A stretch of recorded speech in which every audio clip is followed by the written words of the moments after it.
வணக்கம். இன்றைக்கி நம்ம பார்க்க போகிற சமையல் சூப்பரான கமகமன் மணக்கிற மாதிரி ஒரு டிஃபன் சாம்பார் எப்படி செய்யலாங்கிறத பார்க்கலாம். இப்போ உங்களுக்கெல்லாம் அந்த மாதிரி சாம்பார் வச்சிங்கன்னா சூப்பராக இருக்கும்.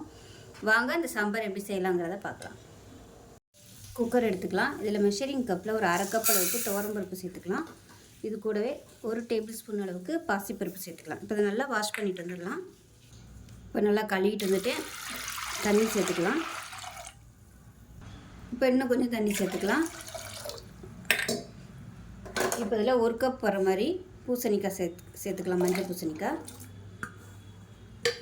இது கூடவே ஒரு 10 சின்ன வெங்காயம் அப்படியே முழுசாக சேர்த்துக்கோங்க, நல்ல வாசனையாக இருக்கும். இது கூடவே முருங்கைக்காய் சேர்த்துக்கலாம். இப்போ இதில் 2 பச்சை மிளகாயை உடைச்சிட்டு சேர்த்துக்கலாம். இப்போ மீடியம் சைஸாக ஒரு தக்காளி சேர்த்துக்கலாம். 1/4 டீஸ்பூன் மஞ்சள்தூள் சேர்த்துக்கலாம்.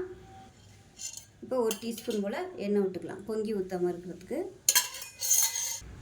இப்போ இதில் கொஞ்சமாக உப்பு சேர்த்துக்கலாம். இப்போ மூடி வச்சுட்டு நல்லா ஒரு 5 விசில் விட்டுட்டு ஸ்டீம் போனதுக்கப்புறம் பருப்பு எப்படி இருக்குன்னு பார்க்கலாம்.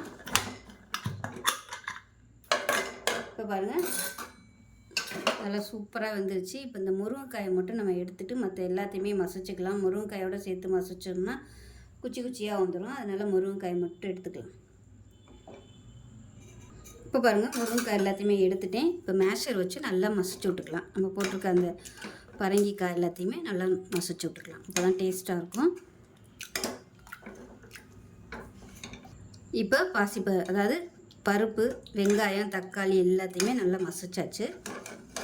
அவ்வளோதான், தனியாக இருக்கட்டும்.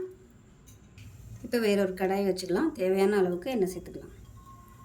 எண்ணெய் நல்லா சூடாயிருச்சு. 1 டீஸ்பூன் கடுகு உளுந்து சேர்த்துக்கலாம். 1 டீஸ்பூன் சீரகம் சேர்த்துக்கலாம். ஒரு 3 வரமிளகா வாசனைக்காக சேர்த்துக்கலாம். ஒரு 4-5 வெந்தயம் சேர்த்துக்கலாம். கொஞ்சமாக கருவேப்பிலை சேர்த்துக்கலாம். கடுகு எல்லாமே நல்லா பொரிய ஆரம்பிக்குது. இப்போ வெங்காயம் சேர்த்துக்கலாம். ஒரு 10 சின்ன வெங்காயம், ஒரு கைப்பிடி அளவுக்கு பெரிய வெங்காயம் சேர்த்துருக்கேன்.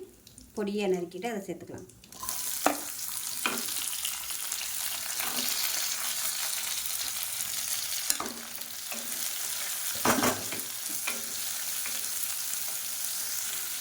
இப்போ வெங்காயம் நல்லா வதங்கிடுச்சு. இப்போ இதில் மீடியம் சைஸாக ஒரு தக்காளி சேர்த்துக்கலாம். மொத்தம் 2 தக்காளி, ஒன்று வந்து பருப்போட வேக விடையில் சேர்த்துருக்கேன். இப்போ ஒன்று சேர்த்துக்கலாம்.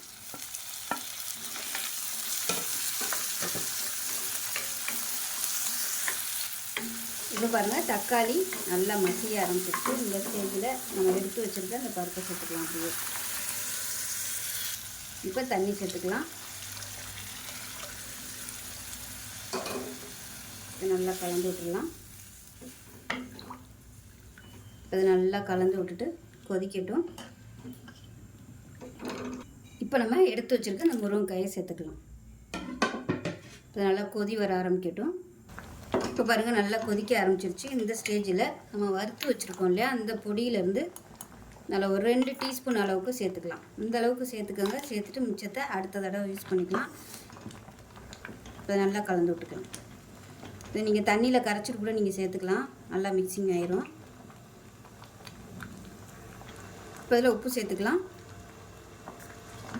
உங்களுக்கு அந்த மசாலா டேஸ்ட்டை பார்த்துக்கிட்டு இன்னும் கூட பொடி தேவைப்பட்டுச்சுன்னா சேர்த்துக்கோங்க. நான் வந்து இன்னும் ஒரு டீஸ்பூன் சேர்த்துக்கிறேன். இந்த மாதிரி தூணாப்பில் விட்டுக்கோங்க, அப்போ தான் சீக்கிரமாகவே மிக்சிங் ஆகும். இல்லைன்னா தண்ணியில் கரைச்சிட்டு சேர்த்துக்கோங்க. இப்போ பாருங்கள், சாம்பார் சூப்பராக ரெடி ஆயிடுச்சு. கெட்டியாகிடுச்சுன்னா சுடுதண்ணி கலந்து கொதிக்க விட்டுக்கோங்க. இப்போ மேலாப்பில் கொத்தமல்லியில் சேர்த்துட்டு மாற்றிடலாம். ஸோ இது மாதிரி ஒரு தடவை சாம்பார் செஞ்சு பாருங்கள், டேஸ்ட்டு சூப்பராக இருக்கும். நீங்கள் இதே மெத்தடில் வெறும் பாசிப்பருப்பில் கூட செய்யலாம். பாசிப்பருப்பு அதிகமாக போட்டு துவரம்பருப்பு கொஞ்சமாக போட்டு கூட செய்யலாம், நல்லாயிருக்கும். ஸோ அவ்வளோதான். இந்த வீடியோ பிடிச்சிச்சுன்னா லைக் பண்ணுங்கள், கமெண்ட் பண்ணுங்கள், சேனலை சப்ஸ்கிரைப் பண்ணுங்கள், பக்கத்தில் பெல் பட்டனை ப்ரெஸ் பண்ணுங்கள். நன்றி.